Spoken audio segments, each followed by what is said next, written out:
فلاحو ولاية عين صلاح يحققون منتوجا وفيرا لجني الطماطم في التجارب الأولى لشعبة الطماطم بشكل منظم. انعكس ذلك إيجابيا على الوفرة والتسعير بسوق الخضر والفواكه لمدينة عين صلاح، حيث أنه وصلنا المساحة أزيد من 425 هكتار مقارنة، يعني ضعف المساحة المزروعة العام الماضي. وهذا الشيء اللي يعني بفضل المرافقة نتاع الدولة اللي خصت تدعيم أنظمة السقي المقتصدة للمياه، حيث أنه سجلنا استفادة البعض من الفلاحين اللي حطوا ملفاتهم على مستوى مديرية المصالح الفلاحية.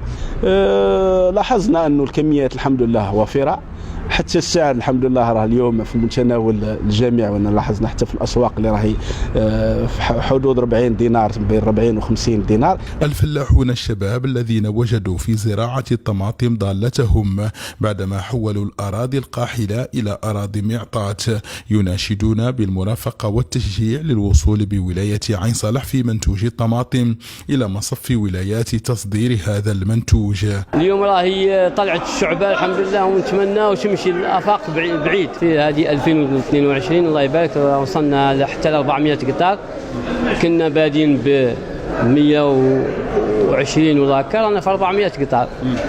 ونتمناو المرافقه نتاع التقني، ونتمناو من السلطات يعاونونا في الكهرباء. انتهجنا السياسه نتاع الطماطم الصناعيه من 2016 وروح جاي، ولقينا باللي فيها مردود مليح، وفيها الارض نتاعنا صالحه لهذا المنتوج، ونقدروا نطوروا المنتوج هذا انه يولي نصدروه حتى الولايات المجاوره. اهتمام كبير اضحى الشباب بولايه عين صلاح يوليه لخدمه الارض في عده مزروعات، ما ينبئ بمستقبل فلاحي واعد لعين صلاح في المجال الفلاحي.